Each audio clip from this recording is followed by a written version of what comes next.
The pen में ऐसा session हो रहा है। हाँ वो that should not have.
Program the 10. So we should be there by the 9:30 like something.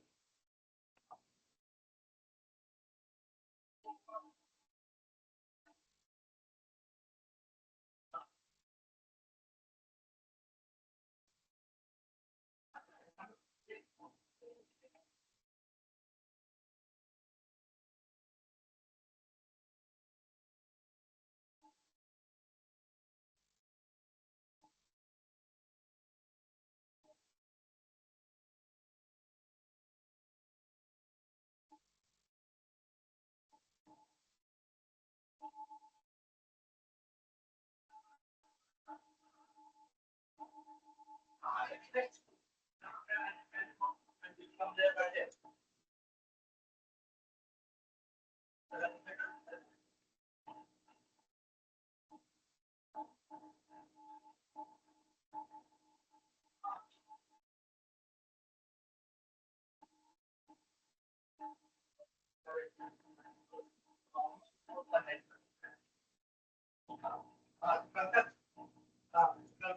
mean, she can come a bit earlier.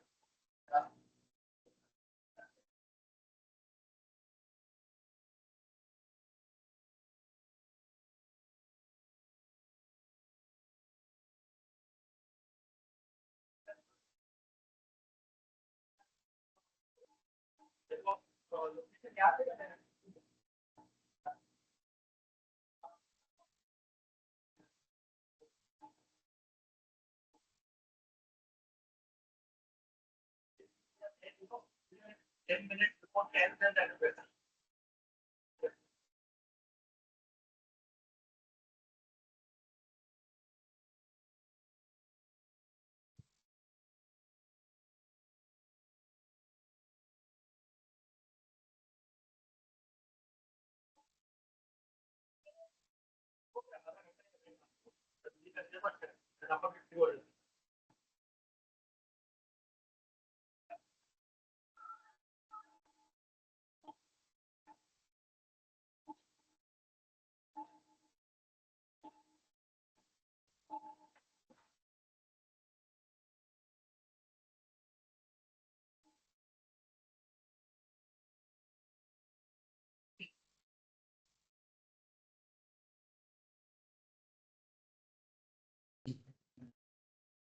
Good afternoon, everyone, and a warm welcome to all the participants. Before we begin today's session, let's take a quick recap of yesterday's insightful FDP topic that was optimizing HR processes with AI and people analytics. Yesterday, we explored how AI is transforming HR functions by automating tasks like recruitment, onboarding, and employee support. People analytics in helping HR professionals take smarter, data driven decisions related to hiring, performance, and retention. We also discussed real life applications such as resume screening, predicting employees' attribution, and using chatbots for HR queries. While the benefits include improved efficiency, reduced bias, and enhanced employee experience, we must also address challenges like data privacy and algorithmic transparency. Finally, the future of HR with AI looks promising with personalized employees' journey, smart learning systems, and continuous feedback mechanism. With that quick summary, let's gear up for today's session. Over to you, Harshal Patil, sir. Yeah, thank you, ma'am. So before we begin today's session, I would like to take a moment to set the context for today's topic. So topic is nothing but generative AI in supply chain management. So let's begin with this article published in Times of India, where how manufacturing firms in India implement artificial intelligence for efficiency. So two executives, Dheeraj sir and Hizmi Hasina, talks about how AI is going to help in tire manufacturing as well as in artificial intelligence in pharma sectors. So basically here from this article, we could relate a context as tire manufacturing is capital intensive and under pricing pressure. So maximizing ROI is really critical. So what Apollo is doing? So Apollo Tire is using artificial intelligence model trained on data from sensors installed on factory machines. You know, so from that machineries, they are in a position to capture the volume, to capture the information in terms of takes, like why was production low down? Where should I look to find efficiency gain? So AI then analyze machine level data and respond with insights. So with this, today we have first guest as Mr. Swarup Gite sir. So it's my privilege to welcome and introduce today's expert speaker.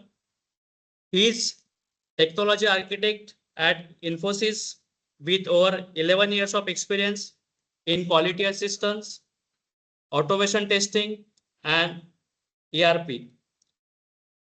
Sir has led critical technology initiatives at leading organizations such as Infosys, Capgemini, Opus Consulting, Tech Mahindra, and Honeywell Automation.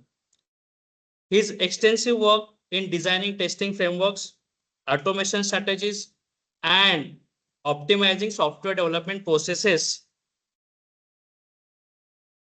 So he worked on latest technologies like artificial intelligence, IoT, and generative AI.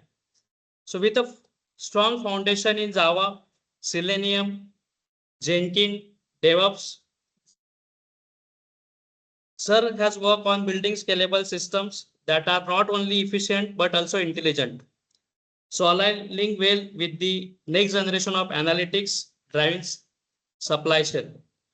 So with this, I would request Gite sir to take over this session. Thank you. I'll stop share the screen. Gite sir. Yeah. Yeah. Thank you, sir, for the introduction, and Thank you. good afternoon, ladies and gentlemen. Good afternoon. So, yeah, so let's start with the Sir. session. Let me share my screen.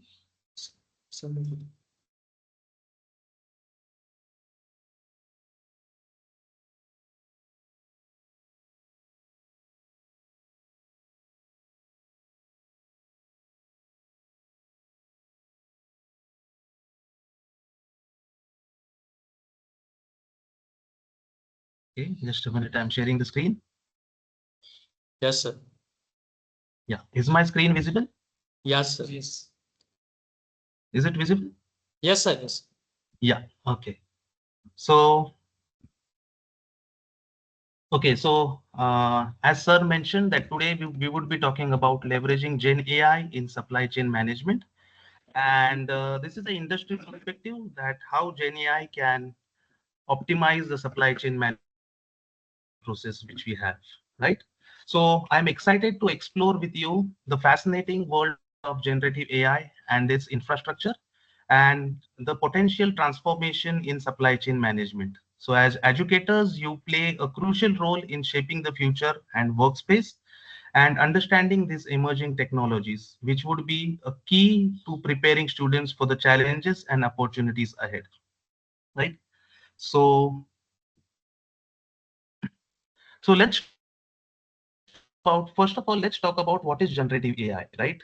So generative AI, unlike traditional AI, which actually traditional AI focuses more on analyzing data and making predictions, whereas generative AI is about creating new content. It uses advanced models such as generative adversarial networks, also known as GANs, and transformer-based models to generate text, images, new music, and also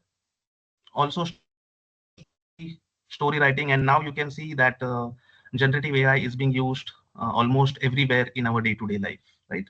So this capability of generative AI creates and opens up multiple possibilities across various industries, which includes supply chain management as well. So when we talk about supply chain management, we see that it has increased volatility, right? It is not stable. There are multiple factors which can disrupt the supply chain management chain quite easily.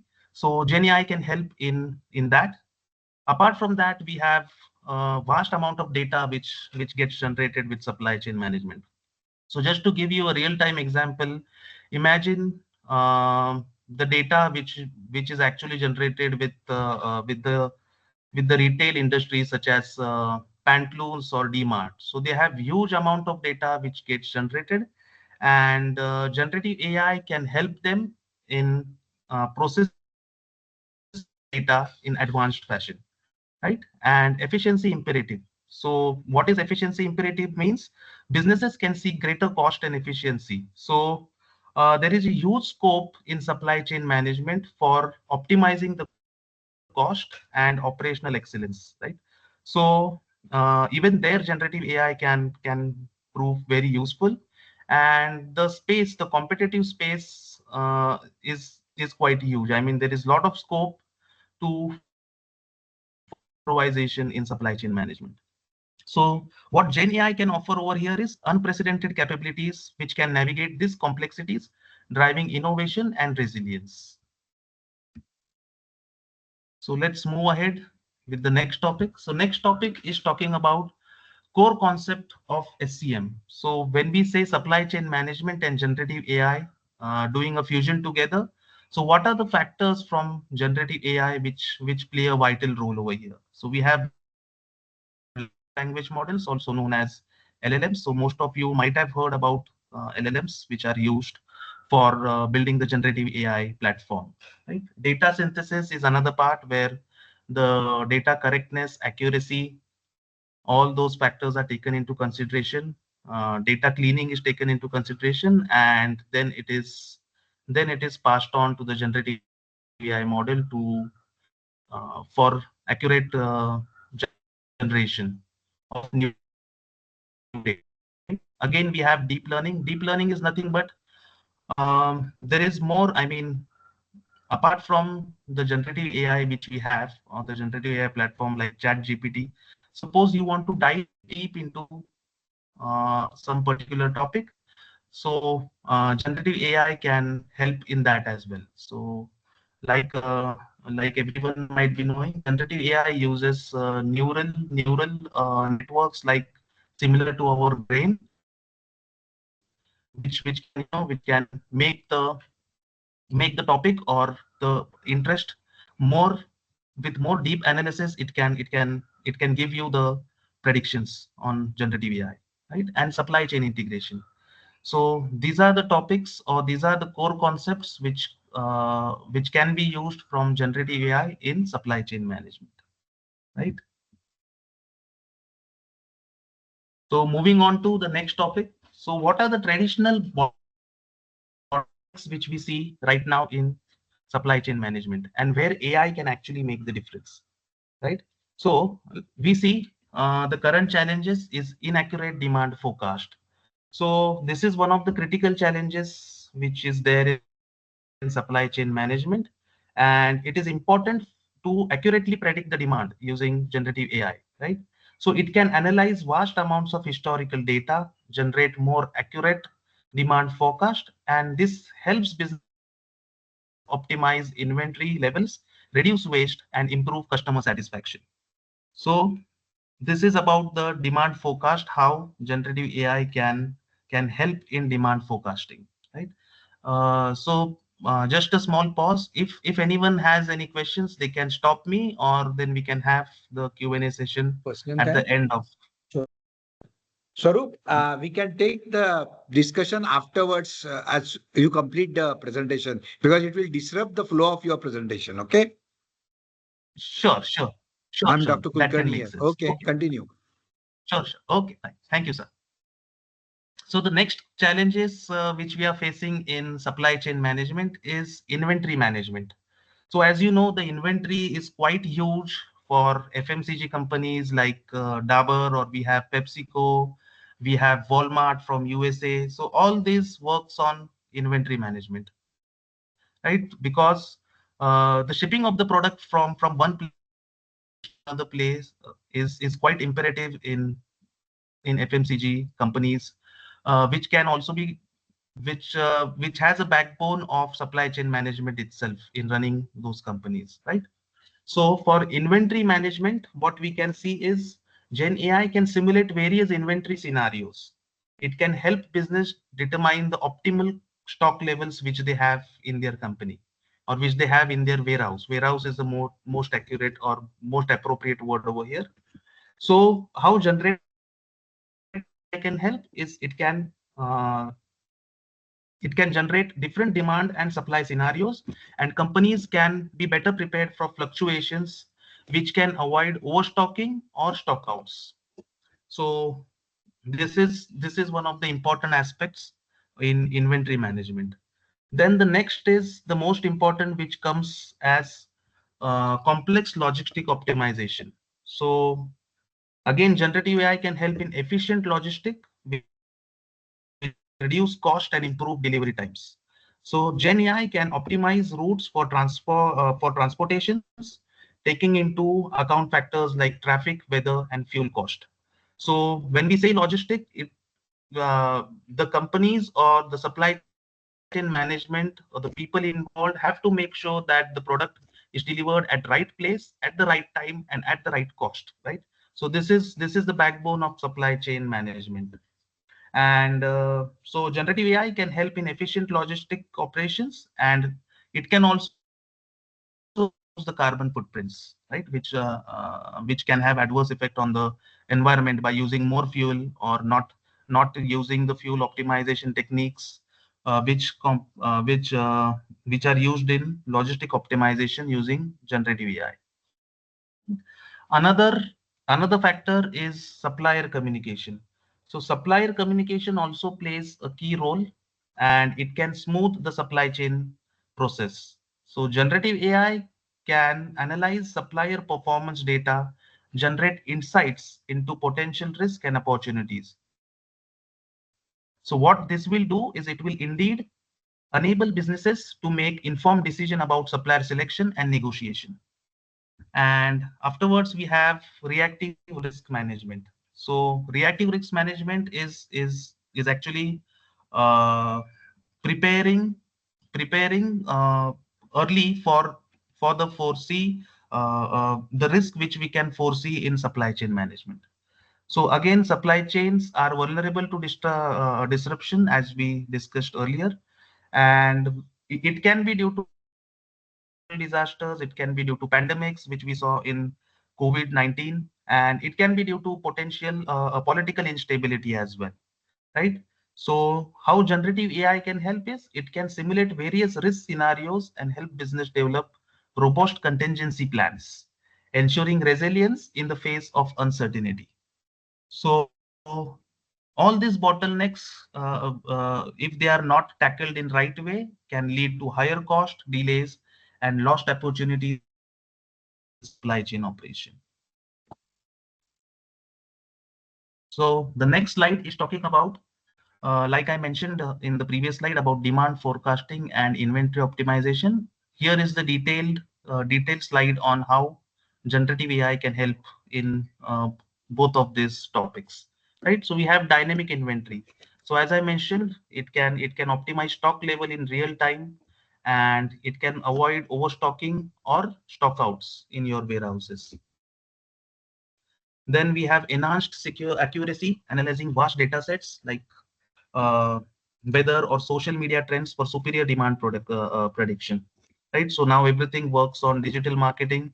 So based on taking into factor of digital marketing, we can analyze uh, what is the supply in the market for a particular product, and based on that we can enhance the accuracy, which will indeed help in optimizing the supply chain management process, right? And we have predictive insights.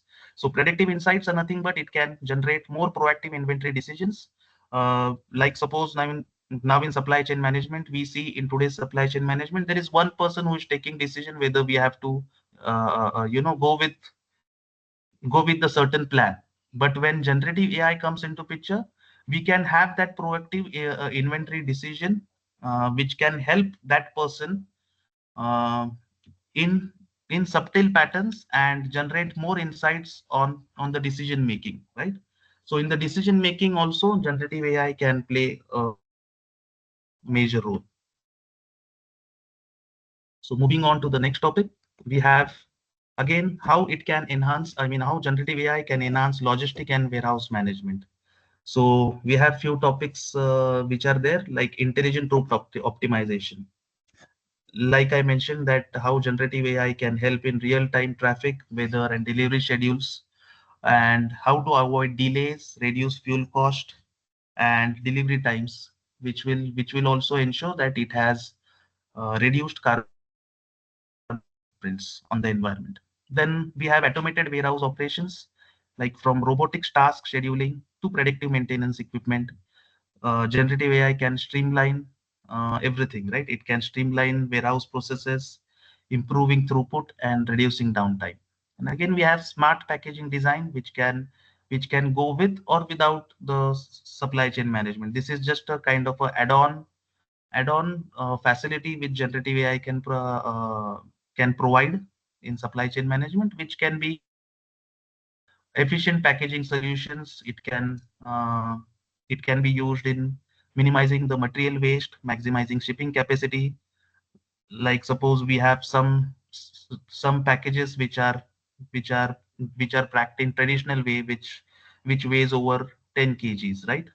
Using generative AI can predict how you can reduce the weight of that particular package to less than 10 kgs, which can minimize material waste, and which will maximize the shipping capacity as well. Then again, now these are just detailed slides which we talked about the bottlenecks in the previous slides. So again, we have enhanced communication, proactive risk management, and contract optimization as well. So I did not cover contract optimization in the bottleneck slide, so I will cover it here.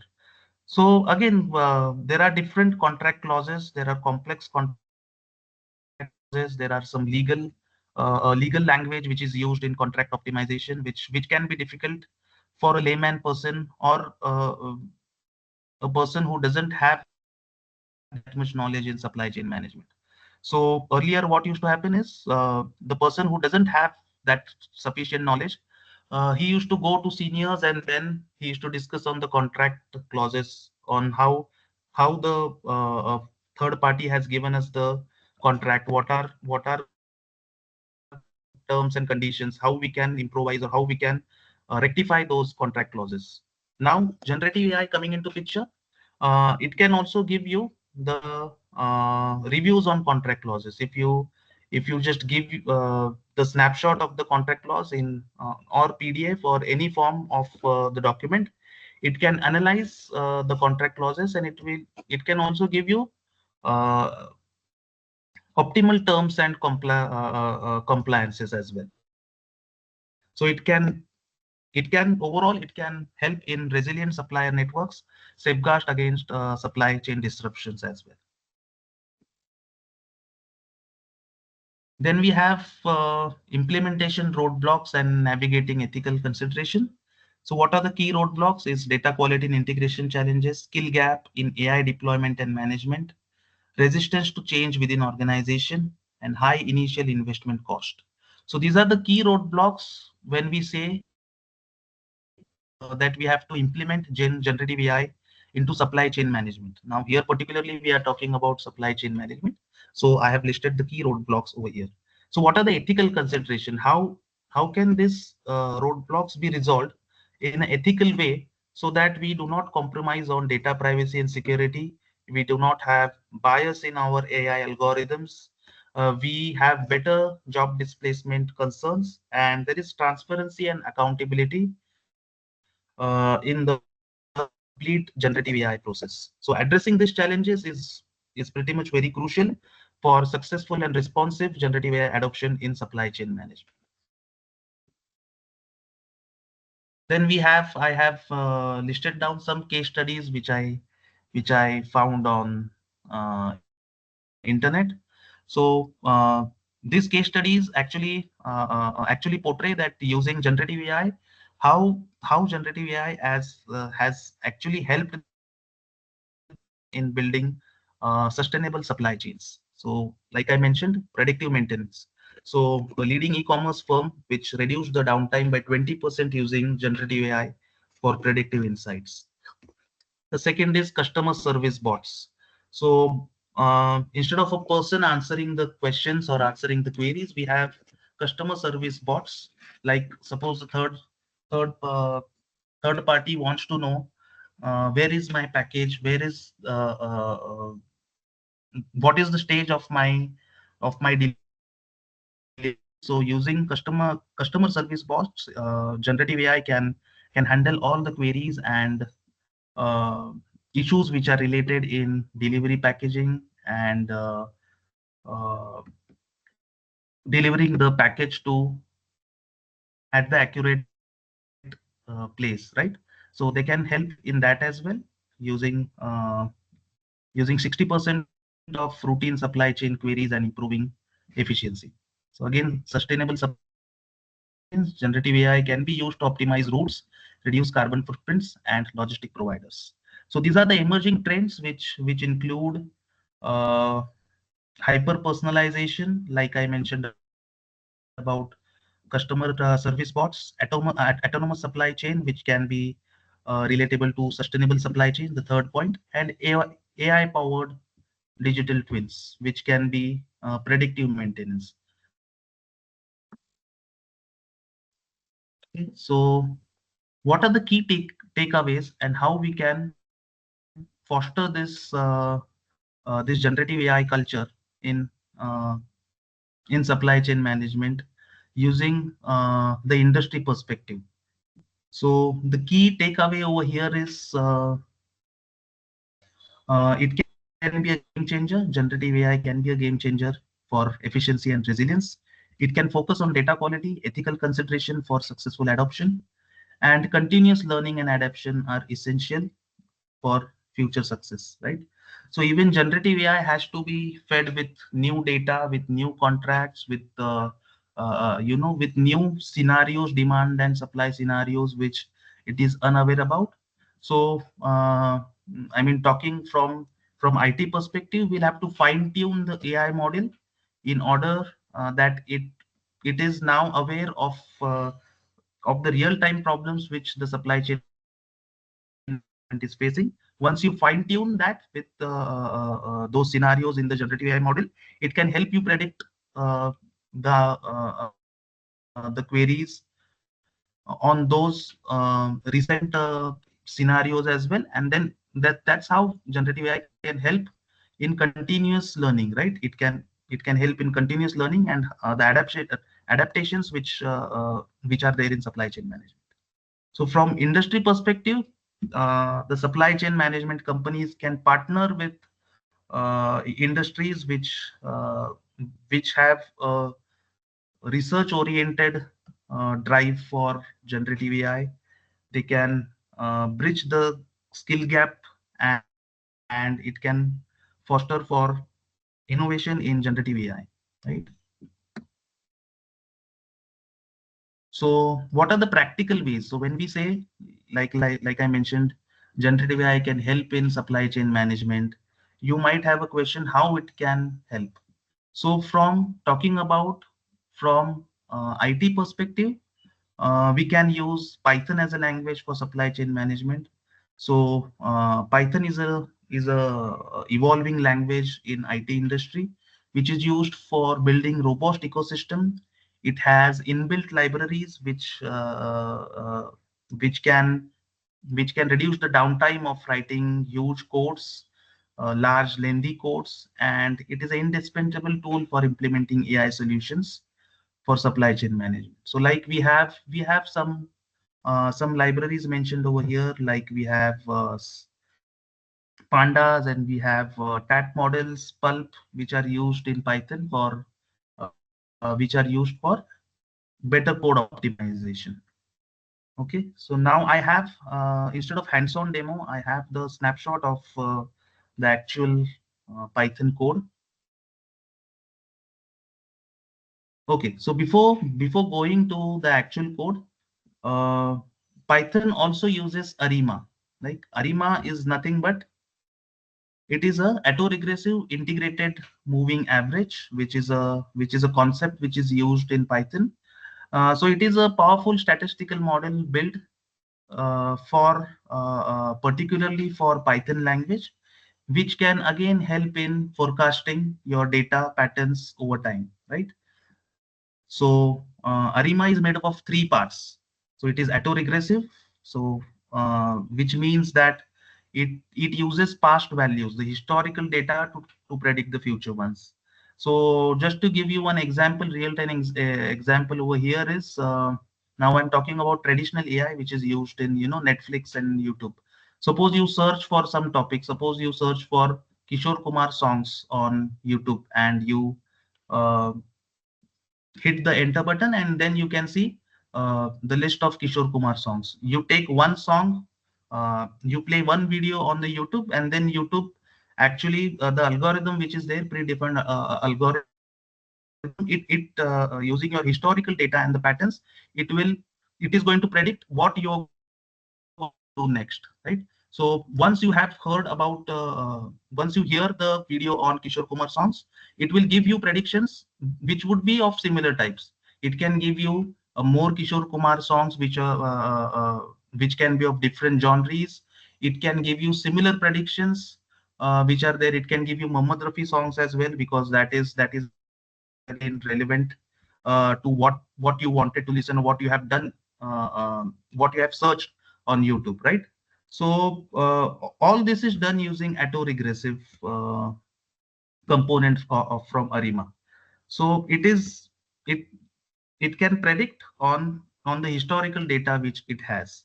Again, integration is how autoregressive can be integrated with the data which it has, like it has a data stationary, and it can it can do, it can do some mathematical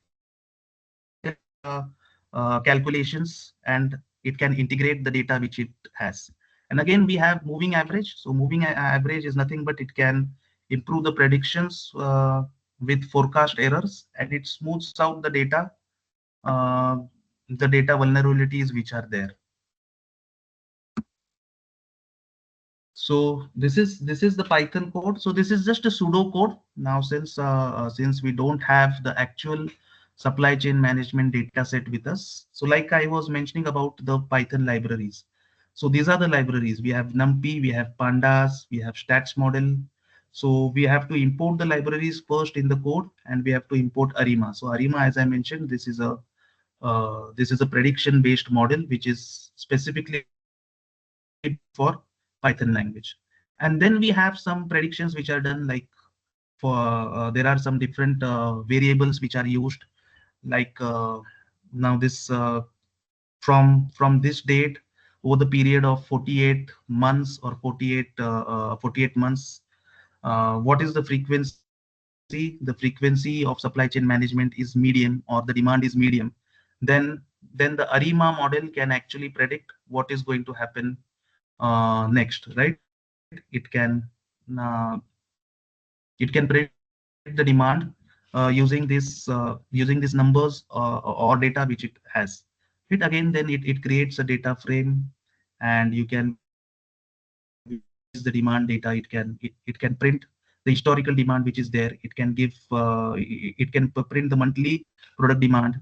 Then it can have a graph plotting for you based on the months and units, so on and so forth. So the possibilities are, there are numerous possibilities with which it can predict based on the data which it has. Yeah. So are there any questions? I hope the session was not quite boring and it did not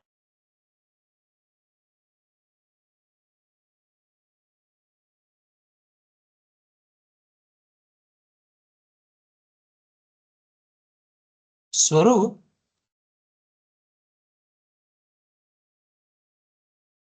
hello. Are you able to hear?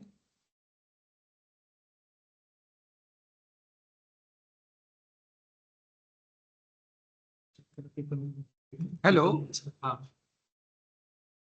ठीक है ठीक है Swaroop, are you able to hear us? I think he got disconnected abruptly. Yes. Looks like. Actually, checking. Sudhir sir, in the meantime, since you are there in the panel for the next discussion, there are challenges related to data. Then he was talking about algorithm.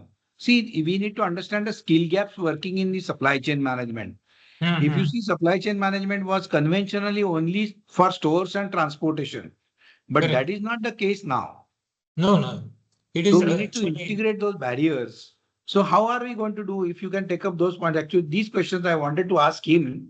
No, now what has happened is that inbound logistics and outbound logistics is key to every company. Yes. So whether you are in manufacturing or selling chairs or whatever it is. So it becomes very clear that you have to have a right data sets with you. So the earlier myth was you should have a lot of data. But now that myth is actually broken. So what we look here is the right data, which is the clean one, which is compared with the outside data sets, and then use for your own kind of projections and sort of market corrections, sort of market projections. So you have to have a right data sets. So for that purpose, organization need to actually look at the whole supply chain and what kind of data we are collecting and how we will use it for the future purpose. So most of the companies, they have ERP systems. So a lot of transactional data gets captured. At the same time, a lot of data where you get it from the delivery side. I think Swaroop had joined. Swaroop, you are able to hear us? Yes, yes, I am able to hear you. Yeah. Dr. Abhay Kulkarni wanted to ask you question. Sure, sure, sir. Go ahead. See, this was one of the challenge which you were discussing about algorithm limitations. Because see, earlier the supply chain management was looked upon only as a stores management and transportation management. So Correct. I see the challenges are related to data, then algorithm, and how to integrate those barriers with skill gaps. Correct. Exactly. Exactly. So that's what I was talking about. Yeah. So the industry collaboration, which supply chain management companies can do, which can bridge the skill gap, and it can foster innovation in generative AI as well, right? So definitely, some person who doesn't have the background knowledge of how AI works, there are many obstacle and hindrance with him, right? Again, in generative AI, we have something called as prompt engineering skills. So to take out or to yield maximum output, you have to give the correct prompts to the generative AI, right? And then it can yield better results for you. So all these skill gaps can be, it can be reduced by doing a collaboration with industries which are expert in generative AI, uh, in building advanced generative AI models, and that's how and we can which it can help in the problems which you were talking about Okay, okay. the algorithm and the other factors as well. Right, right. Okay, good. Thanks. Yes, thank you. So anyone has any questions? Actually, I was dropped in the middle. I do not know till where you were able to see the slides. So if there are no time constraints, I can again start from that slide and complete No, the no, we were able to session see or the the last slide. presentation which I had. We saw the last Oh, slide. okay, No issues. No issues. okay, And you also fine, asked fine, if fine. No, anybody has any questions, I will respond. But by the time it got disconnected. okay, fine, fine. I hope the session was quite interesting and you did Yeah, not. I yeah, mean, it yes, was yes, not kind yes, of yes, a yes. boring session because No, no, no. No, I very made my simple. best effort to to put not to include too much technical stuff and coding stuff Correct, into it, correct, and correct. that's how actually I was. No, it was very simple and And I interesting. intended to take. That's it. Yes, yes, Yes, right. yes. Right. Okay, so Thanks, thank you, sir, for thank giving you me so much. opportunity. Yeah. Okay. Thank you, Thank thank you. you. See you sometime. Okay. See you. See you. Bye.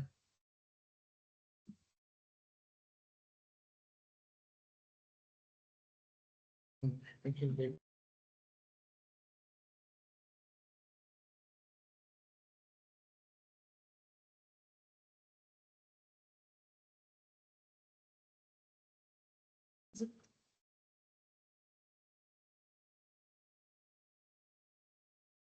Harshal, start next session. Yes, sir. Sharing.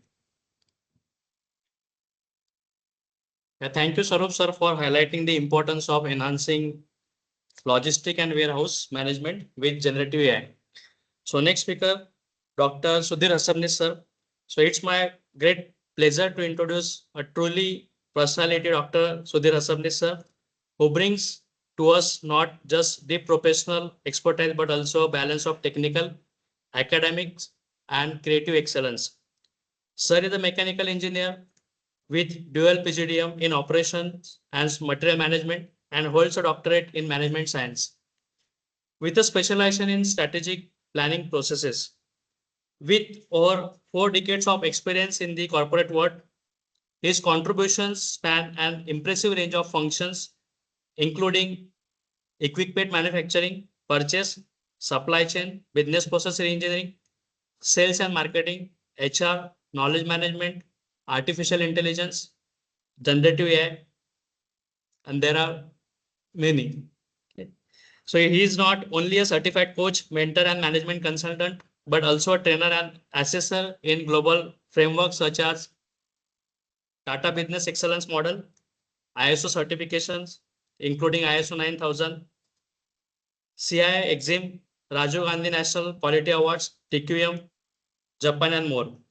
Sir has authored over 15 books on topics such as cost reduction, service management, balance scorecard, and business excellence, and published over 100 case studies, caselets, and technical papers, many of which have been presented at the international level.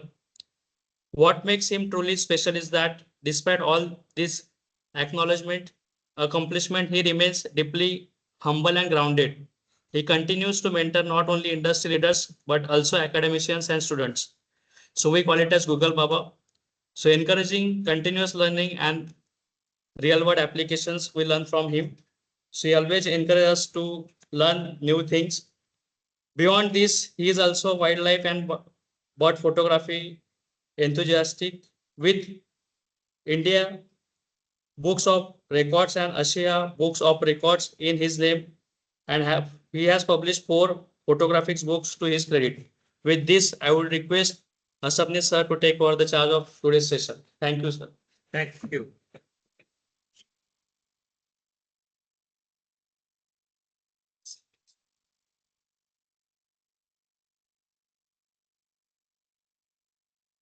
Yes.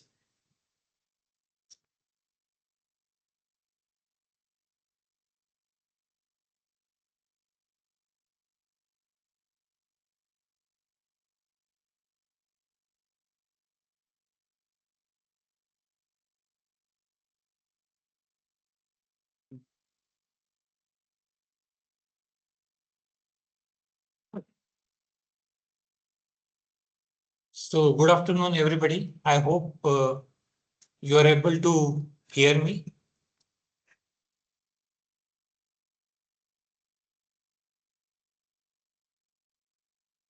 Super. Participants, Yes, sir. Okay. Yes, Thank you. Thank you. So I'm going to keep it simple. I'm not going to go into technical details of the AI, but I will try to cover most of the things what just Swarup has mentioned, and also the other details where uh, every industry is striving to make supply chain more efficient and more cost effective uh, with the help of AI.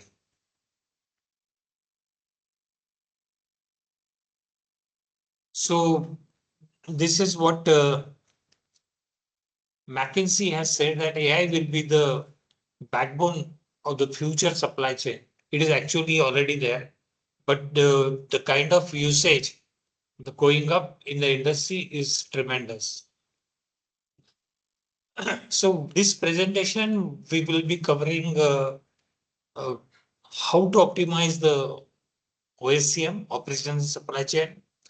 And then we will also discuss the emerging trends, some key challenges, some case studies. I will try to cover one audio video case study.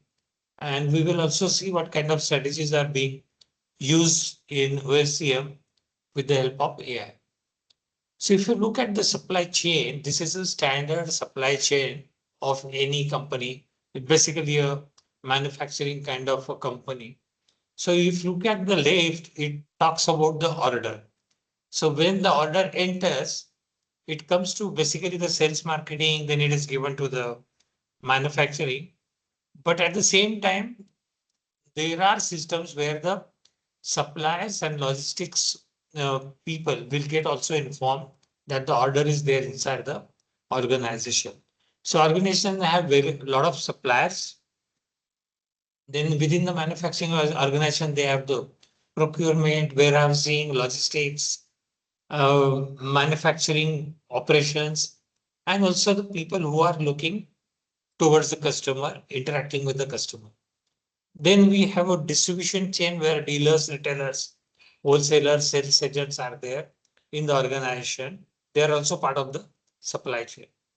And then when we move towards customer side, it is basically the after sales service and the sales marketing and what we call as a CRM, customer relationship management.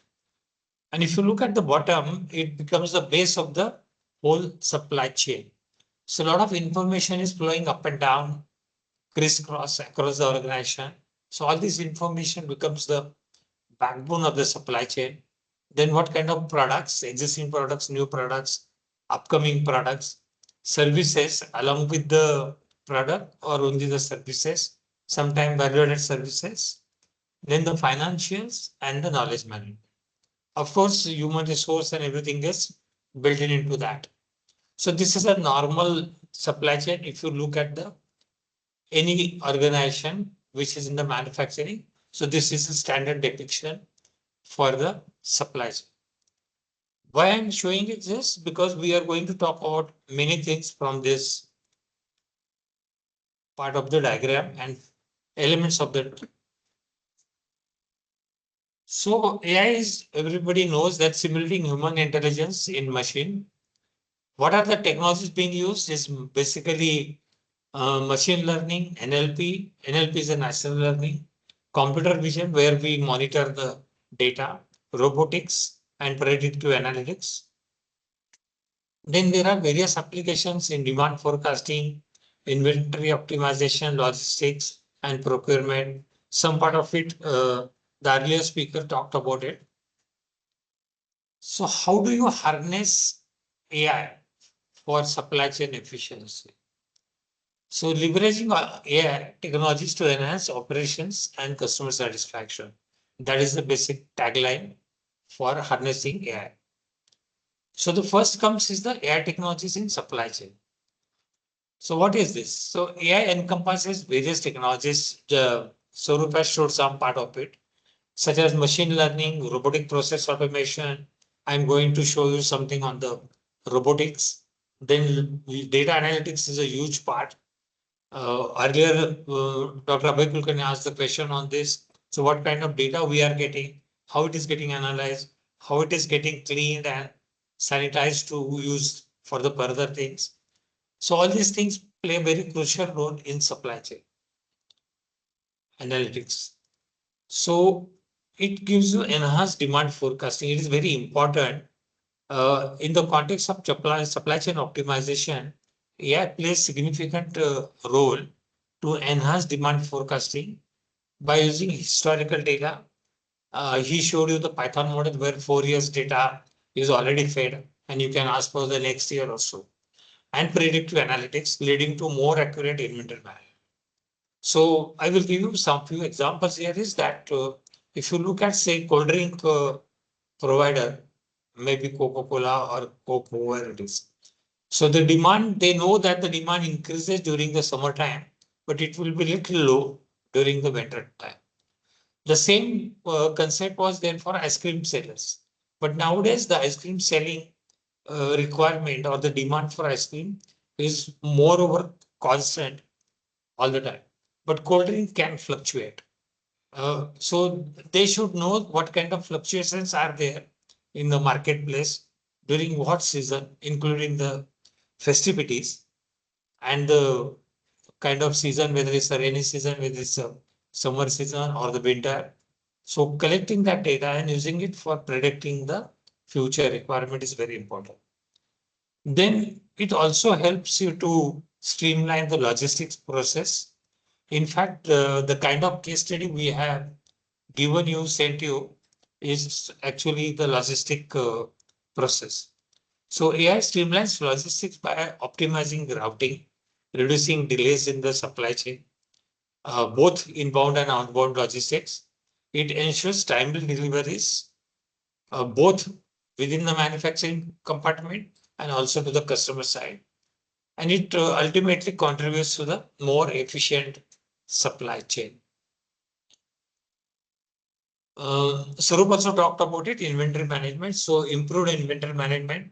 So AI helps you to improve the inventory management end to end. So it could be a slow moving inventory, it could be a dead inventory, it could be a fast moving inventory. So most of the companies create the pipeline of inventories. So from the shelf, from the stock, as soon as you get something which is a non-starter requirement, you have to manufacture and give it. So those kind of fluctuations and the requirements are absorbed into inventory management area. So you have to analyze large data sets to identify trends out of it, various patterns out of it, to help businesses maintain optimal stock. And at the same time, you should see that there is no excess inventory, extra inventory is being produced and kept in the stock. Then comes the data analysis for informed decisions. So you have to take a decision based on the data and not as per your gut feeling. So by analyzing extensive data sets, AI algorithm uncovers patterns that human analysts might overlook at times. So sometimes we may not see the right data in front of you. So facilitating more informed decision making in supply chain by using a lot of data which is collected, sanitized, and put into your databases. So there are benefits. So we will talk about the benefits in the upcoming few slides. But the main is productivity, efficiency, reduce cost, and the most important is customer delight, which is a vital component of the supply chain for any company. So this is where the AI helps you. So what kind of key trends are there in AI for supply chain optimization? So if you look at these three compartments, we are talking about the technology, we are talking about the impact, and we are talking about some examples. So we will explore some of the things, not all the things are here, because there is a huge list of technology. So what we are talking here is a machine learning, which is known as a ML. So machine learning will collect the data from various kinds of PLCs and robotics.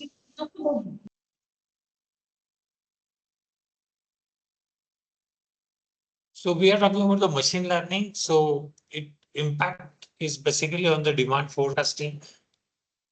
And in retail business, it can be used for the predictive analysis. Second is the robotic process. I will be sharing one live case study here. Then it is actually the impact is the increased efficiency, and it is used in automated warehousing systems. And we have video on that. Then IoT and IIoT, both industry, internet and Internet of Things. So here is actually real-time tracking and monitoring, which sends a lot of signals across the organization, which helps in smart inventory management. And the last one is natural language processing, NLP, which actually it collects the data from the various text communication. Could be letters, could be messages, could be chatbots. And this actually can automate supplier communication, which is very vital for the organization and for the supply chain. So the good example is Air Canada chatbot, which is very popular for the customers. So these are the key trends for AI in supply chain. So if you look at the supply chain market, it's a huge market now. So if you look at the 2018, 2020, and now 22, it is actually more than doubled.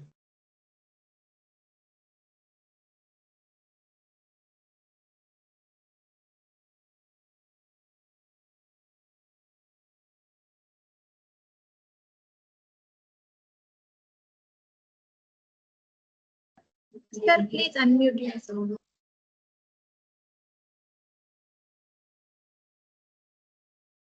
Sir, unmute करा.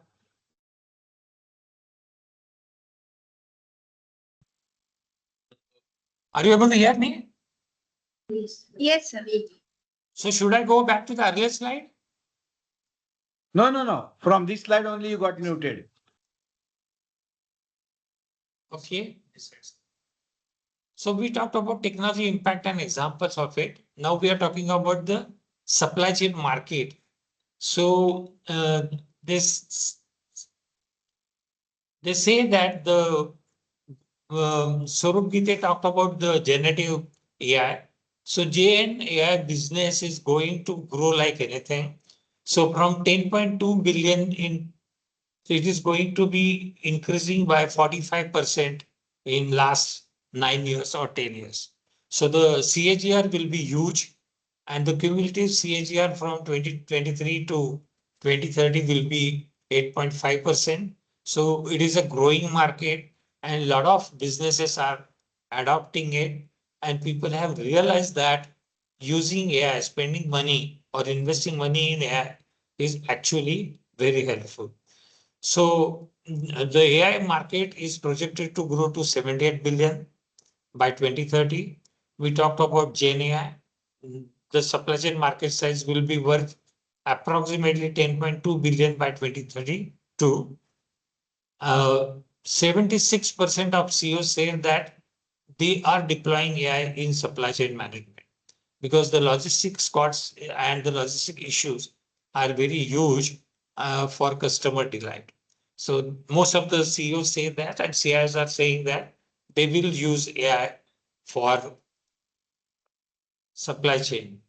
And the market analysis shows that supply chains powered by AI are 67% more profitable than the non-AI alternatives.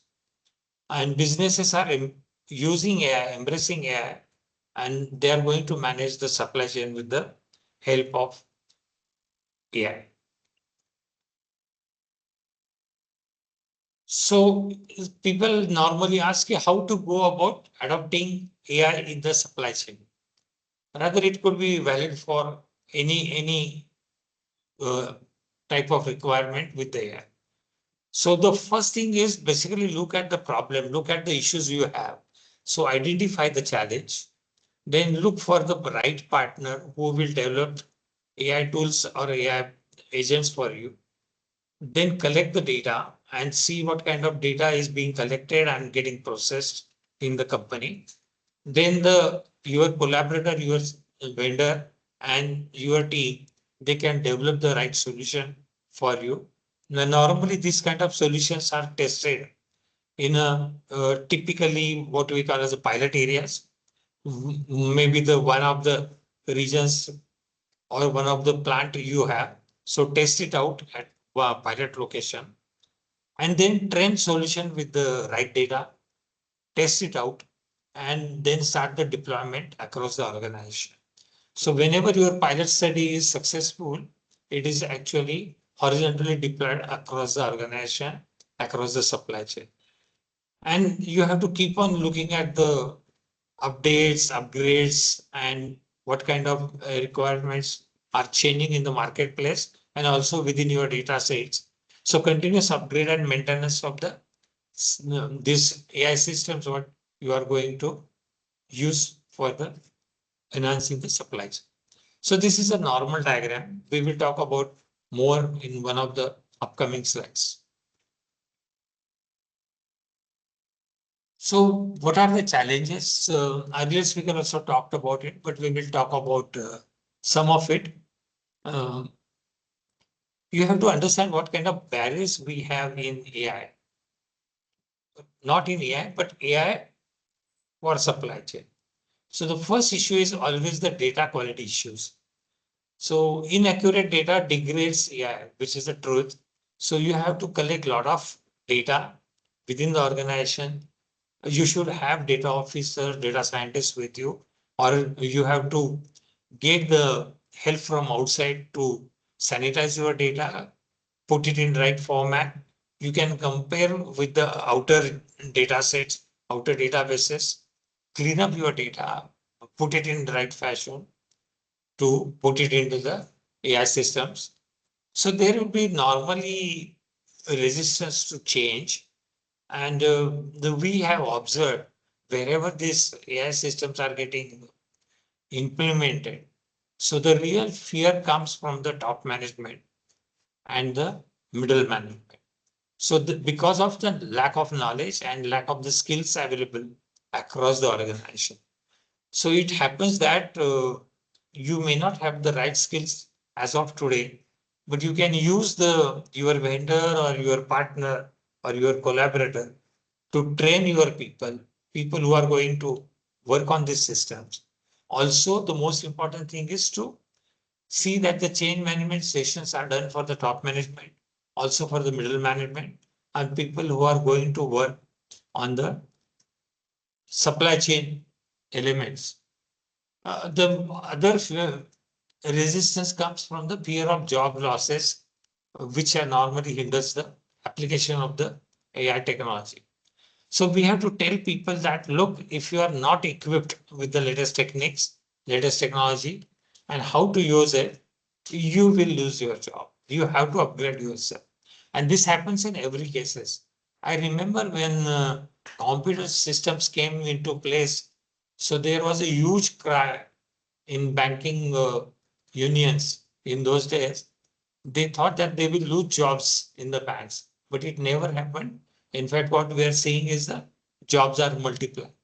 So there will be initial resistance, but we have to work on to see that the people are managed, the change management sessions are done very well so that people are in line with what you really want. So for that purpose, you need your training also. So a lot of training programs and hands-on sessions for the employees to make them happy and make them sort of ready to adopt what we call as a change readiness. So that change readiness can come if the training is done, and also training to manage the systems, which is very important. So the new systems, how to collect the data, how to put the right data into the system. So people need to get trained for that. So this change management, I already talked, it is effective communication is very essential. And the most of the time it happens that the employees are looking towards top management. Are they adopting it? Are they going to use it? Are they talking about it? So the top management has to do a lot of town hall communications, two-way communications. Is the mails and the messages will not work here. You have to do the right change management so that the people are actually uh, positive to take up the AI systems coming up.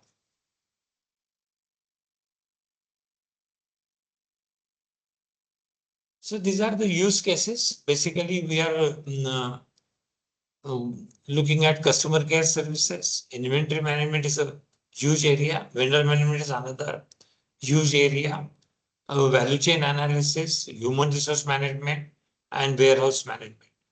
We have seen that the typical manufacturing companies in India, like maybe Tata Motors, maybe the Firodhias, maybe the Mahindras, Bajaj, they have a huge vendor base. More than 1,500, 2,000 vendors are working with these kind of organizations. And these organizations, they have tier 1, tier 2, tier 3 kind of vendors involved in it. So you can imagine the kind of transactions happening and the inventory of the items are being managed. And I will not name the company, but one of the famous company, car making company, their one of the most top selling brand has more than 20,000 components in their technical part list. So you can imagine that 20,000 components, so many vendors, so many combinations of supply. So a lot of data is flowing across the organization. So for that purpose, value chain analysis is very important. How the people are trained and who are the people working in this supply chain. If needed, you have to induct new people who have a knowledge about the AI and the system management. And another important thing is the warehouse management, which is a key to the inbound and outbound logistics and also towards the delivery. Hope my speed is okay. Yes, yes. Yes, sir. Okay. Okay, thank you. So there are few examples here. One is the Amazon AI implementation. Amazon has a huge kind of robotics and AI being used. They have deployed more than 750,000 robots across their supply chain. So they are using machine learning algorithms for predictive analysis. They have enhanced their inventory management and they have reduced the lead times. As you know that even in India also we can get any item within a day or maximum 1 day delivery kind of thing. Sometimes you can get a same day delivery also. Then Walmart has used Cubotica. Cubotica is a very interesting company which actually implements robotic processes. So Walmart has used Cubotica for their AI implementation, and they have put a lot of robotic processes in place, and they have streamlined operations for very high efficiency, and they have got more than 30% cost savings in the supply त्यांचं chain. बघू कसं लिहिलं. अरे त्यांचं बघू date नाही टाकायची यांनी 14 पासून घेतलंय ना. आपण This is the world's So I'm going to show you a very interesting warehousing where the AI is implemented along with the robotics. This is the world's most advanced e-commerce warehouse, run entirely by AI robots. This entire operation is managed by 48 Bright Pick auto picker robots. And these robots, they handle everything from replenishing inventory to robotically picking orders and getting them ready for dispatch. And that's how this facility, operated by leading sports nutrition retailer, The Feed, is able to work 24/7 and pick 50,000 items per day, all while just using a handful of actual people. That's right. This is the future of e-commerce fulfillment. And I am going to be taking you behind the scenes to give you a closer look at the cutting-edge technology and processes that make all of this possible. From robotic picking to human picking, order buffering, pack out, and stock replenishment. We're even going to hear from the people who work inside this warehouse and hear directly from them about what it's like to work alongside these robots. So you'll definitely want to stay tuned till the end so you don't miss out on that. At the heart of any e-commerce operation is picking customer orders. Now, in a traditional warehouse setting, that also happens to be one of the most grueling jobs. I mean, imagine walking 2 marathons a week just to fulfill customer orders. Well, here, we do things a little bit differently. Think of these Bright Pick auto pickers as humans with carts moving in and out of the warehouse aisles, autonomously picking and consolidating orders without ever getting tired or making a mistake. So here's how it works. The robot starts by grabbing an empty box called a tote, which is where it will collect picked items from one or multiple customer orders. It then heads into the storage area, picks the necessary items from the storage totes, and places them into the order tote, like a diligent little shopper checking every item off of its list. And the robot does this repeatedly until the entire order is picked and ready to go. So how is it that these robots know exactly what to pick and when? Well, that's all made possible by AI. Using the data from this 3D scanner, the AI maps out all of the individual items inside the storage tote and identifies the optimal picking point for each item based on its size, shape, and form. And the best part is that these robots, they don't care what they're picking. Whether it's a bottle, a poly bag, or something completely new, the AI technology ensures that these robots can reliably pick items even if they've never seen them before. And the best part is, let's say this robot does fumble a pick. Well, it's actually going to learn from its mistake using machine learning and improve for its next attempt. Talk about smart. Now, inevitably, there are going to be some items that these robots just can't pick on their own, whether that's due to a lack of a smooth, grippable surface, excessive weight, or an unstable center of gravity. Well, that is where these goods-to-person stations come into play. These stations function similarly to the robotic picking, only Instead of a robotic arm moving items from one tote to the next, a human operator steps in assisted by this intuitive user interface found right here on each robot. And what's impressive about this setup is that each station can handle up to 4 robots at one time from all 4 sides, ensuring that there is zero idle time between picks for the operator. Working with the robots is a lot different than our old location. At our old warehouse, we had to walk around with a box and manually pick everything. And sometimes the boxes were empty and we'd have to go find things. So now it's much more automated. We don't obviously have to do that anymore. The robots do all the picking for us, and we can just focus on packing and getting the product out the door. Training on the system was pretty seamless. Actually, I don't really remember training other than we just kind of wait for the robot to approach us, push the button, and send it on its way. So now let's talk about the final picking process known as pallet picking, which is meant for fast-moving items and bundles. Imagine you have a few best-selling products, or you're running a promotion with a free gift for every order. Well, storing these items within the automated system wouldn't make sense because you'd be replenishing them almost as fast as you were picking them out. Kind of like trying to refill a leaky bathtub. So instead, these items are stored manually in cases or on pallets, the same way they arrived to the warehouse. Here is where human workers step in to pick the items directly from the pallets, and then they will place them into the order totes, which are carried by the robots. The auto pickers pull up to the designated pallet positions, request items that they need on the tablet, and the human operator quickly fetches them from behind. This method not only speeds up the picking process for these high-demand items, but it also makes replenishment incredibly simple. Now, this also works great for kitting, where you can have designated stations to assemble custom customer bundles that the robots then pick up. So as you can see, the beauty in the BrightPick solution is the seamless integration of all of these components, from robotic picking to good-to-person and pallet picking, all within the same system. For example, Bolt here could start off his day with a few robotic picks, then move on over to G2P picking, and then finish his day by handling some pallet picks, making this entire operation seamless and efficient. Once an order has been fully picked, one of 2 things will happen.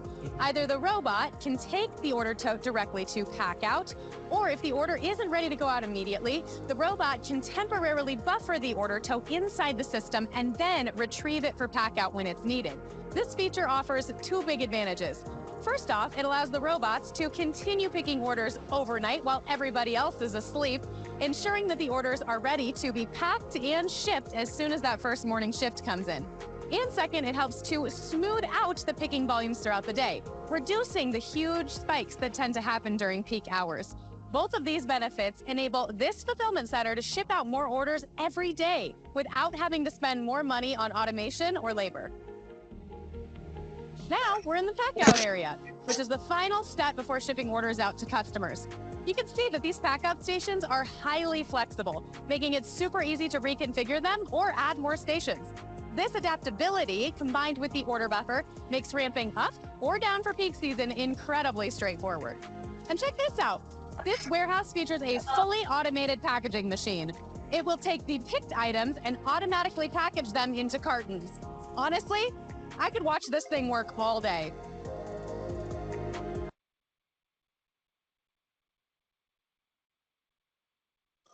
So hope you like this video case study where AI is already implemented. This is actually a sort of a subsidiary of Amazon, where the robots are being used in the warehouse. So these are the direct benefits. Yes.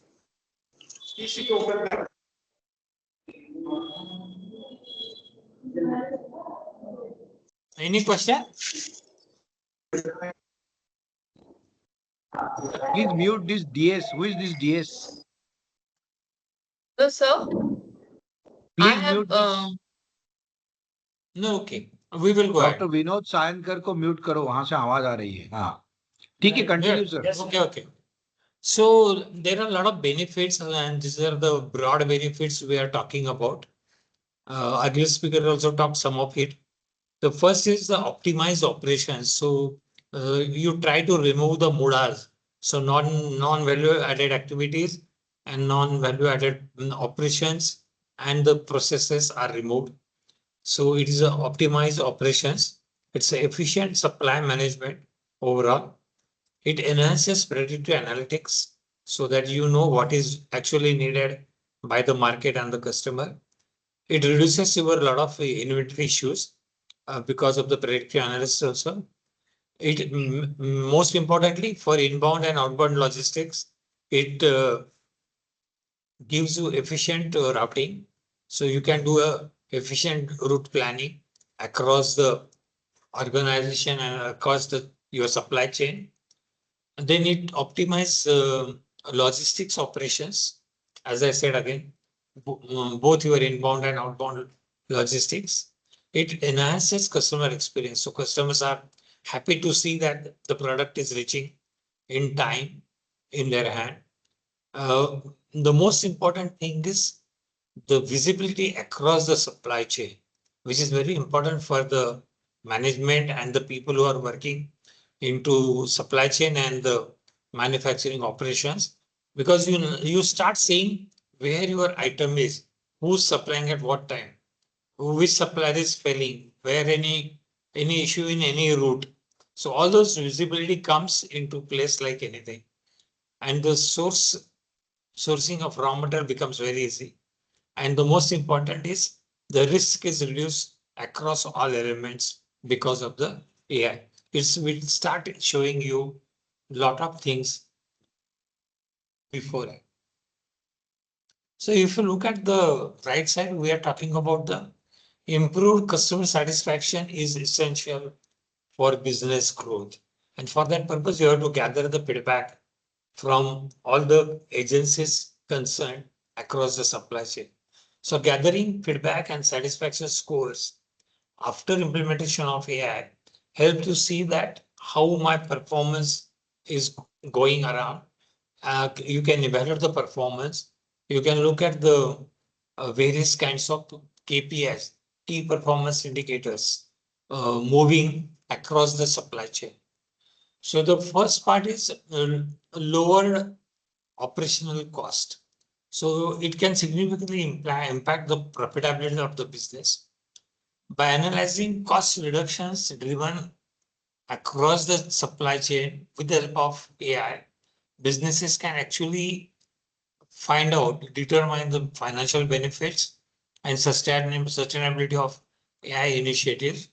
I know there is a Pune-based manufacturing company. After AI implementation, they are saving somewhere around 3 crore rupees per month in just the operations. Then it reduces lead time. So time taken from order to delivery, which we saw in the first diagram, highlighting the speed improvements driven with the AI technologies, how fast you can reach to the customer. Then various KPI monitoring becomes very easy. The dashboards which are made available to top management, also to the working desk, makes your life very easy. So it is very vital for ongoing success. Consistently tracking these KPIs allow businesses to assess what kind of impact AI has made on their supply chain operations, and also make necessary corrections, necessary adjustment, maybe on daily basis, maybe on monthly basis, maybe on quarterly basis. And of course, based on your balanced scorecard, based on your strategic objectives, strategic initiatives you have taken, a lot of strategic adjustments are made to check the efficiency and the kind of what are the outcomes of AI implementation.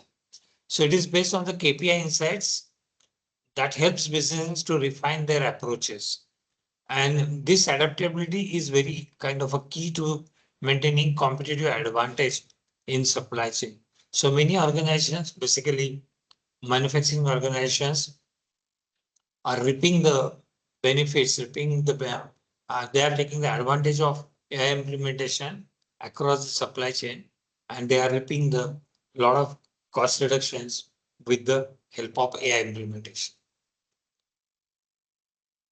So this is again, it has a relation to the one diagram which I showed earlier, that how do you transform operations across the supply chain?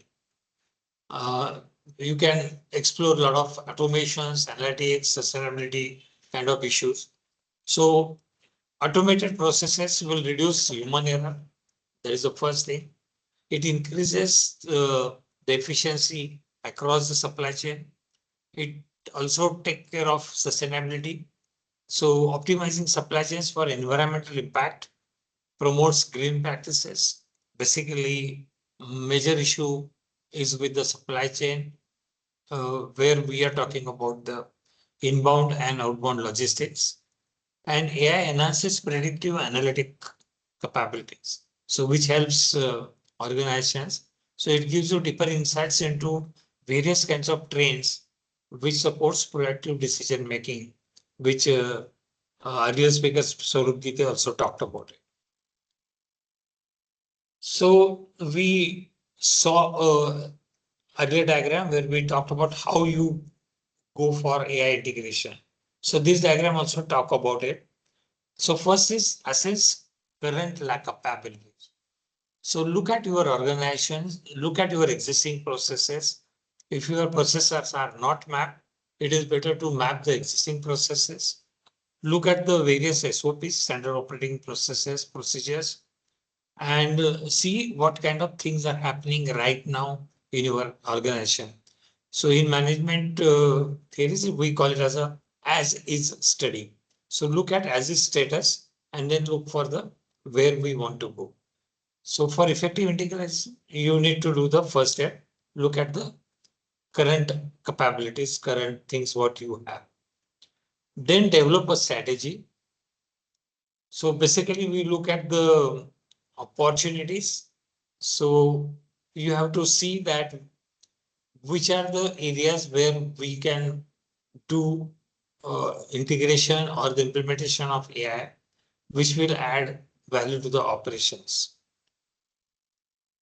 Then you develop a strategy, create a comprehensive plan, including technology selection, resource allocation.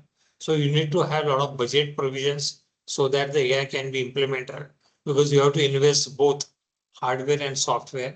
So software is rather easy, but hardware may be a one-time big cost, because you may be uh, investing into robotics, conveyors, and whatnot. So you have to have a right budget provisions and also the human resource to run the new AI systems. Then comes the optimizing operations after the implementation and various kind of iteration. So as I said earlier, we start with the pilot areas, pilot projects, implement it, and then starts the horizontal deployment. So once the pilot area is done, pilot project is done, you look at the results and you start scaling upwards for the successful implementation across the organization, which optimize your operation. So then you can look at the success, what we earlier saw, the various kinds of KPIs, you put it in place so that you measure the success. So continuously access outcomes to ensure successful scaling of initiatives, your strategic initiatives, and the AI tools put in place. So this is a comprehensive kind of a step-by-step map how you implement AI in supply chain. So what is coming in the supply chain in the future is we talked in the first session about the GenAI, how generative AI will be used to do various kinds of scenario plannings and simulations, how the market is moving, how the market trends are moving, what kind of new changes in coming into customers' mind and customers' usage and their spending. So a lot of scenarios can be mapped and used. Then autonomous supply chains with minimal human intervention. So this is what we also saw in the video, that how less intervention with the human things, which will actually save you from more errors in your operations. And AI powered sustainability tracking and also the carbon footprint analysis, which is actually, there are many more things which we are not touching right now. But these are the three major things what will be coming in next 1 or 2 years. And when we talk about AI, the change is happening actually every hour. So in this kind of things, we talk in terms of days and not even months. So we are going to talk about lot of myths in AI implementation. There is a first myth is AI can run your supply chain automatically. It is not possible. So AI is your assistant. AI is not your boss. So there will be human interventions or right human interventions, right people at right time and right place. So AI will help you to run your supply chain, but it will not run on its own. Those days are not yet here. Second is we talked about it. So people think that more data means there will be better AI implementation. It is not really so. More data is actually what we are looking here is a more right data, more sanitized data.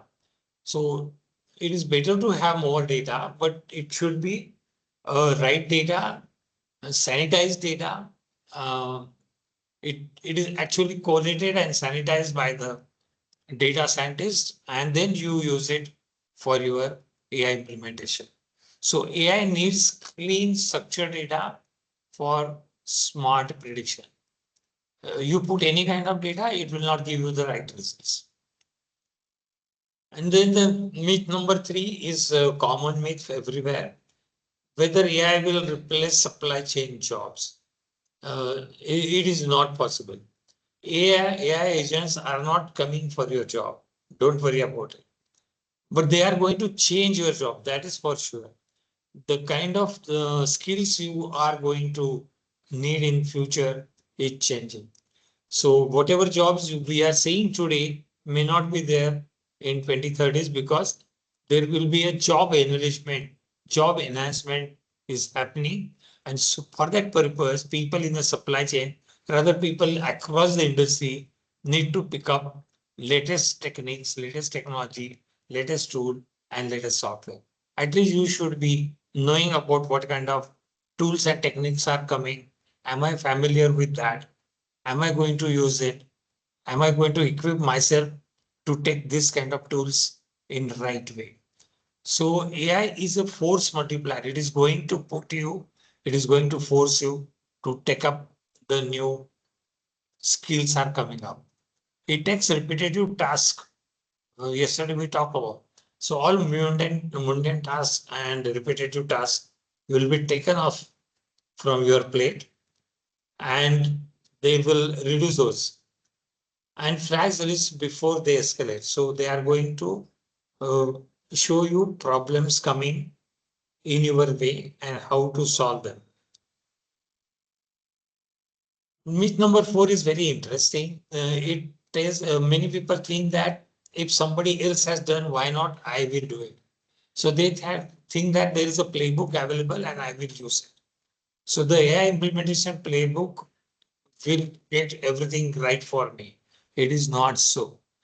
So it will be a game changer and it will tap the potential which we were not knowing about it. But you can look at various use cases. You can look at various case studies and various industries who have implemented AI. You can go there, you can learn from those case studies, you can watch their videos, everything you can do that. But when it comes to implementation of AI in your company, in your organization, even in any kind of educational institute, you have to look how I'm going to put it in place. What kind of things I'm going to do that. For example, Harvard has created a small course for their student which talks about what kind of AI you are going to use it. What kind of AI your professors are going to allow you to use it and how to use it.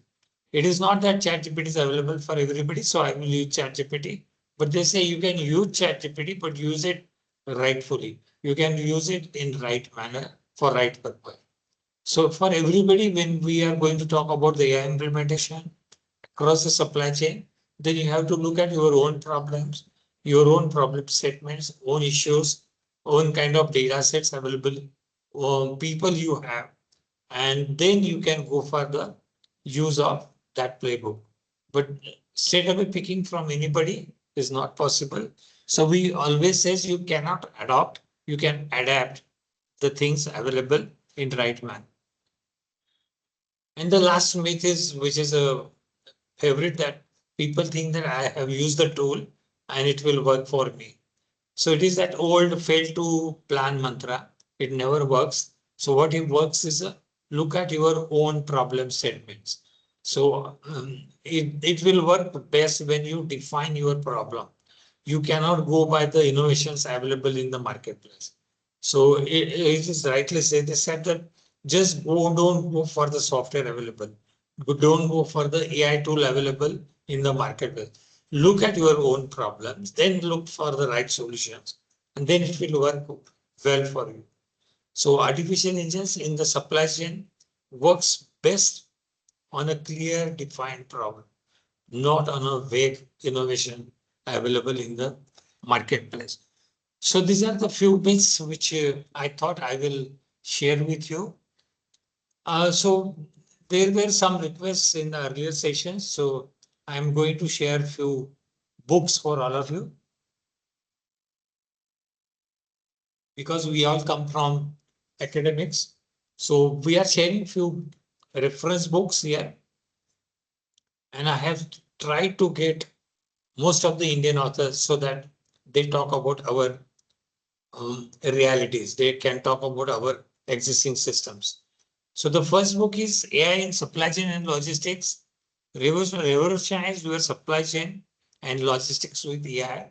It is written by the Prakash Kumar Udupi, Vishal Dattana, and Jitendra Pandey. It's a very good textbook. Second book is Data-Driven Technologies and AI in Supply Chain. It is actually a lot of data which is collected and edited by very famous writer Mahesh Chand, Vinit Jain, and Punita Ajmera. Then the third book is AI in Supply Chain Management, Refining Productivity and Tractability. It is actually edited and collated by Dr. RVS Praveen. The next book is also in AI in SCM by Rakesh Kumar. A very interesting, very simple book to understand. There is very another kind of a book by Christoph Monegi. It's AI in Logistics, Revolution in Supply Chain. It's a very technically and theoretically sound book available. Then there is the last book on AI and machine learning in supply chain. It gives you a lot of practical use cases across the supply chain. And this is done by Ranjan Kumar Bari. So these are the few books which I thought I will share with you so that it will help you in your further study and also in your curriculum. So there are few references which we have used. So there is a McKinsey paper available on supply chain. There is a Harvard Business Review of 23, Amazon and the Future of Warehousing. Very interesting document. Then there is a NASSCOM document available on AI adoption in Indian manufacturing, and many people are using this case as a base for their study. Then Gartner has released a very interesting report on future of supply chain. Then there is a DHL innovation report, and DHL has implemented AI in their logistic chain. And there is a EP technology review on Flipkart's AI journey. So I have referred these books to you and also these references to you so that if you want, you can study it further. Then there is a small bonus from my side. We had a lot of queries from people what kind of tool for common man? What kind of tools are available so that I can go through those tools and for what purpose I can use those tools. So most of the people we talk about ChatGPT and Midjourney, but these are the various tools. I thought I will document it and give it to you. Let's see how we can share these slides with you. I say at least the last 3-4 slide, which you can use it for your own purpose. So there are various AI assistants, ChatGPT, Grok. All of you know that it is under the Twitter handle. So it is a X Grok. Very interesting. It talks as if it has a human face, Cloudy and Gemini. Then there is a video generation. We have Synthesia, then Google View, Opus Clip, then image generation. We have used, a lot of people have used ChatGPT for putting their images on Instagram. So ChatGPT has a 4.0 and also there is a free version. Midjourney is a fantastic tool. Then there are various meeting assistants available, which can be used by all of us. So there is a Fathom, Nyota, Automation, N81 and N10 and Manus.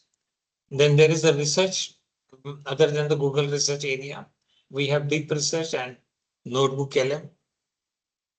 For writing purpose, other than the Grammarly and Fieldbolt, we have Writer and Pseudo Write.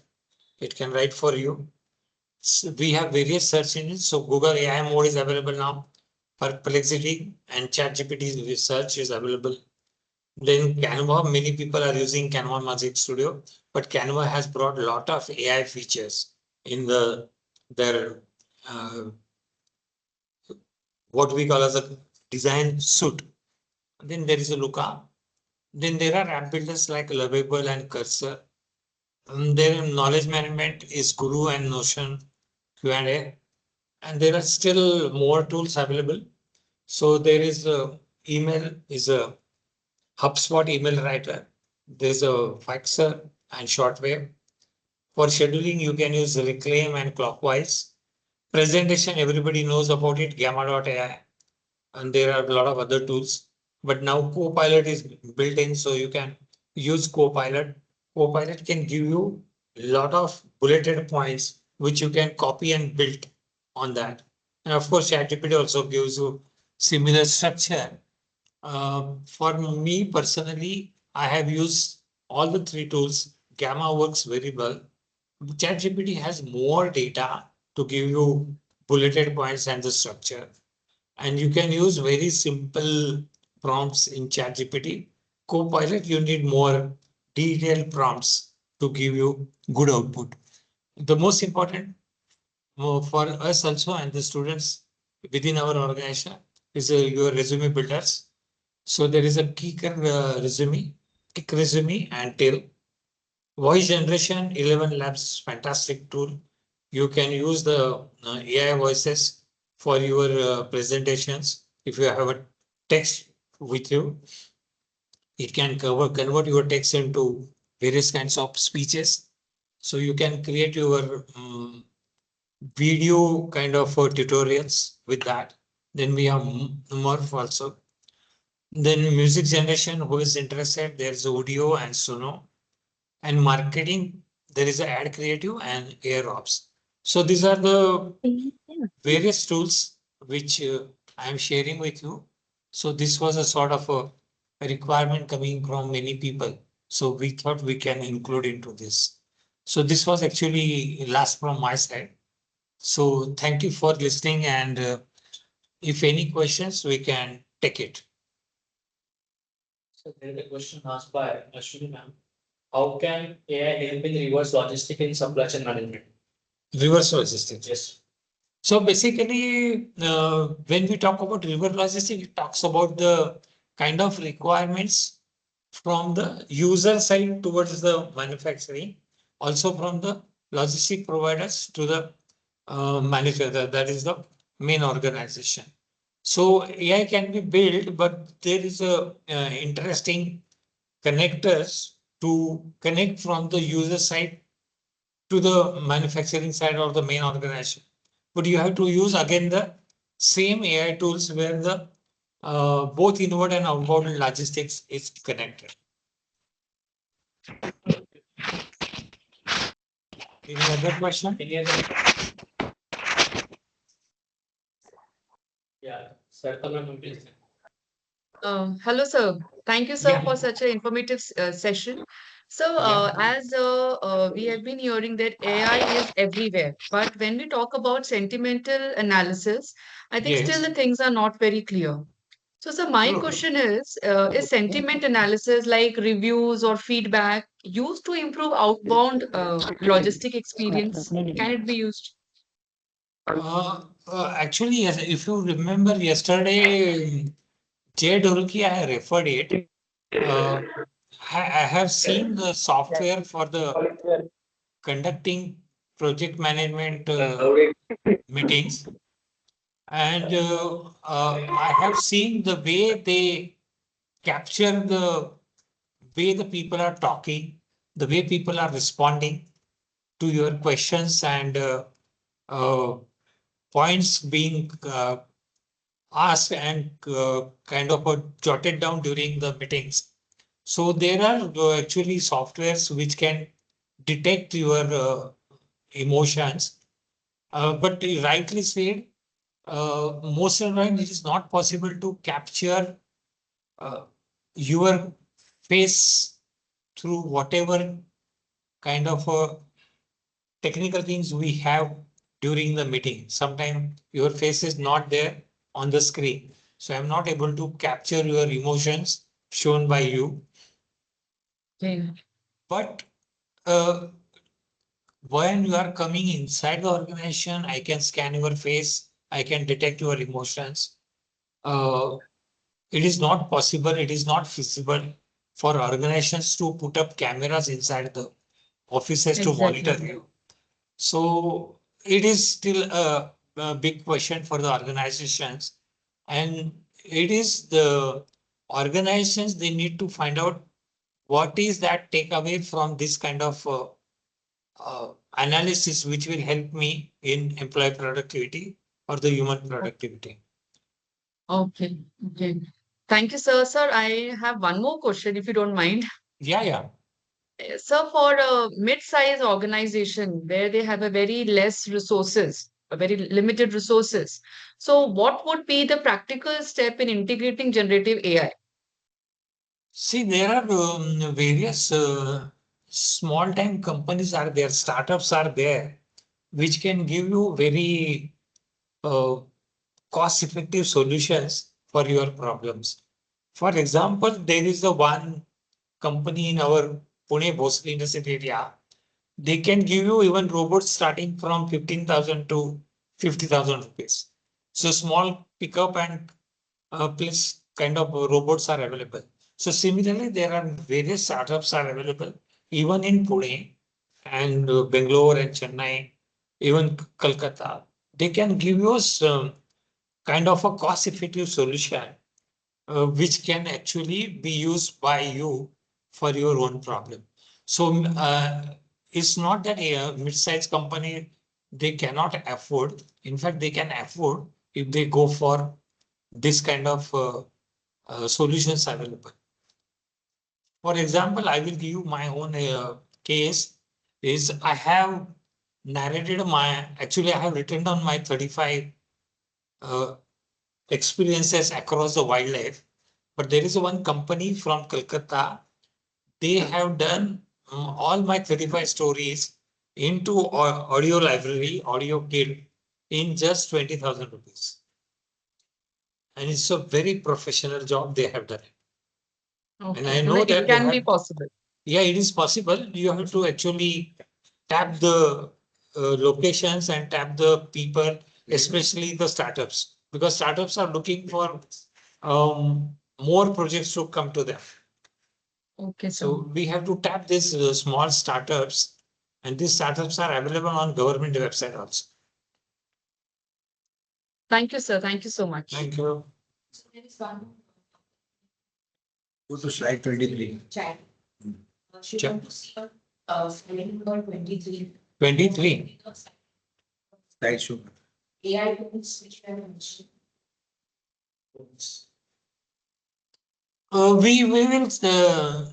We will actually share this Take a slides. snapshot. Yeah, you can take snapshots. If you are done, I can share you the next also.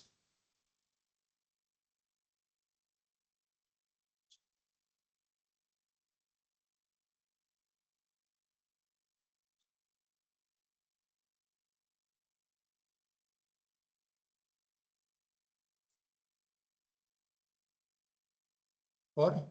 AI have a role in green transport. Green transportation. Yes, sir. Actually, AI plays a major role in green transportation. So green transportation means, am I saving the miles? So how best routing can be done? How many less vehicles I can use? So all these actually are the aspects of the green supply chain. So how less fuel I am going to consume? So that's how the earlier concept of manual concept was there for milk routes. So people were clubbing the requirement from one location into one truck on load only. So like that, the AI can help you to map your routes, map your collection points, and also the distribution points where they can actually do more trips, more other deliveries in one trip or the one route. So it actually helps in towards green implementation of AI.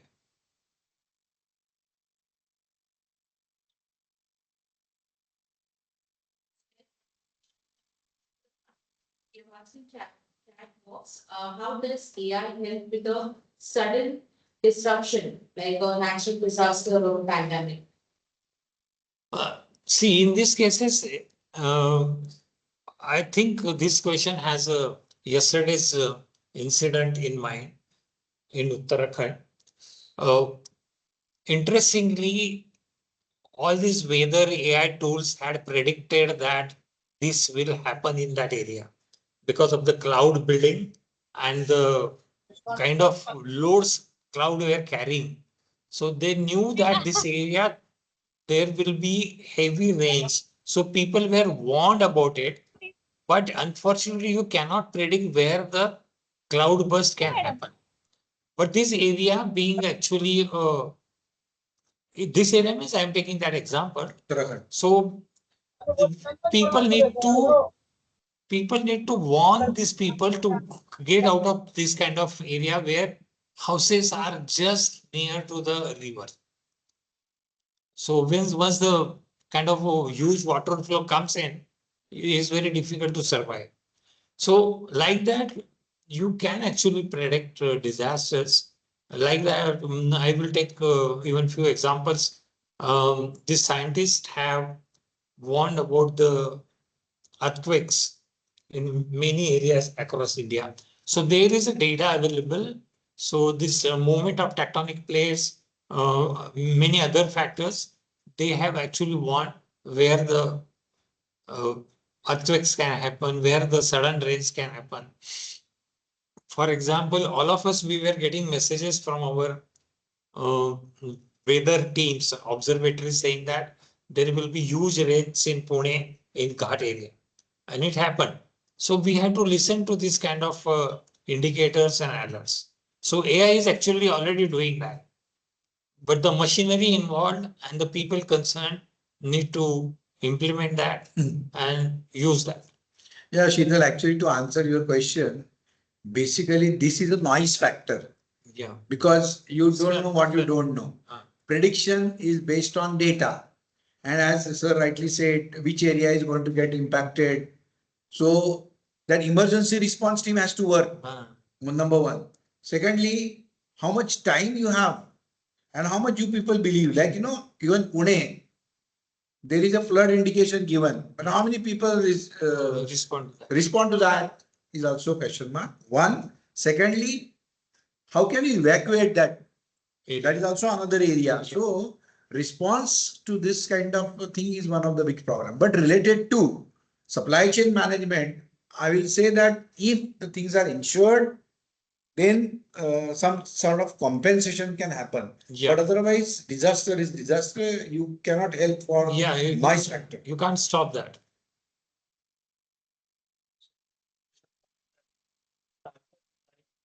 Zomato and Swiggy took years to grow into big companies, but now due to AI, new players like Blinkit and Zepto are growing fast and increasing competition. Do you think AI is making the life of such companies shorter? No, not really. See, the India, if you look at India markets, the market is very huge.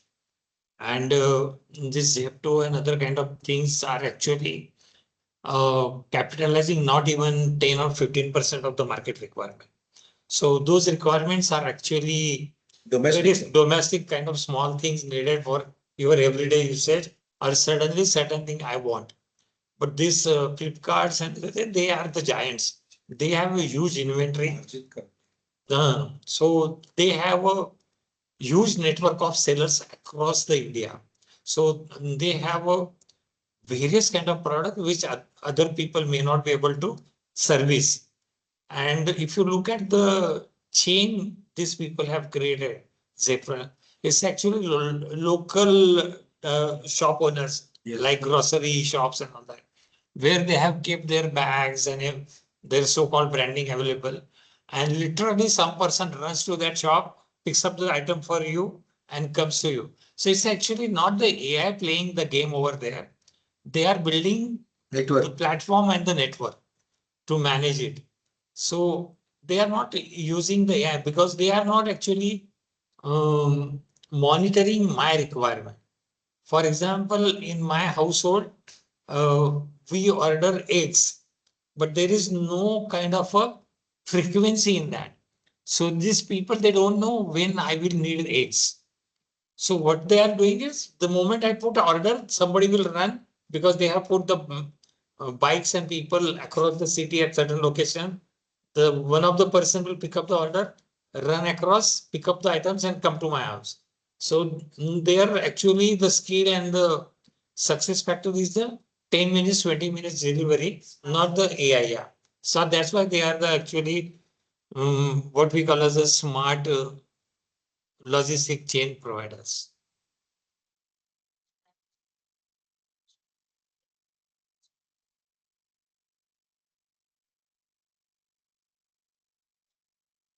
Sure, sure. We will provide these details.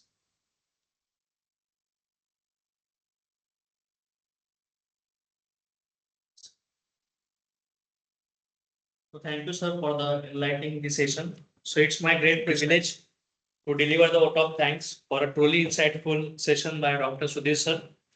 Sir, your session offered us comprehensive view of artificial intelligence in the entire supply chain management, from order to delivery. The clarity which you have explained the concept of AI simulating human intelligence in machines and how it is reshaping traditional supply chain functions was truly remarkable. I think we should think about supply chain as a living ecosystem that enables the flow of goods.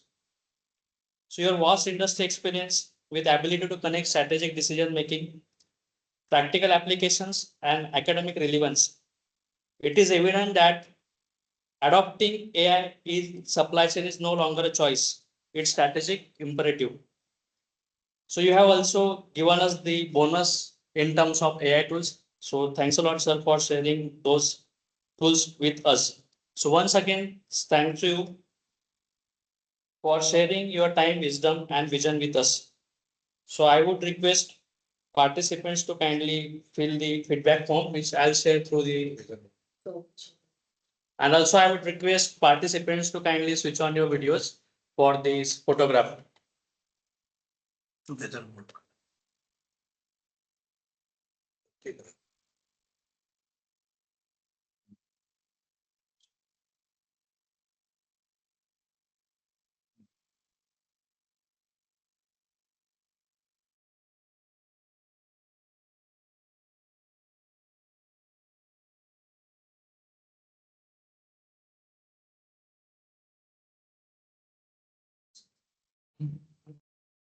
मी काय लागतोय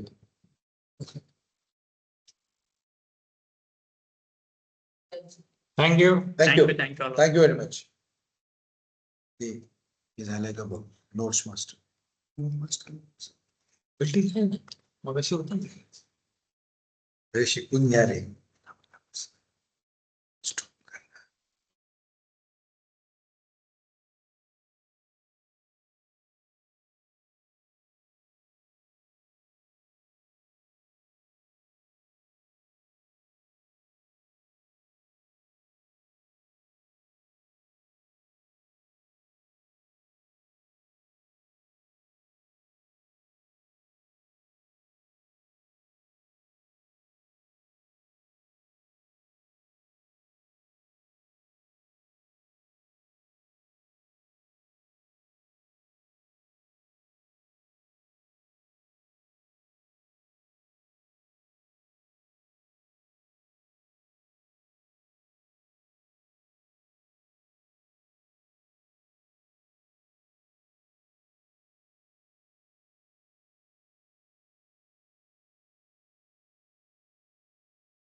बोले ठीक है ma'am.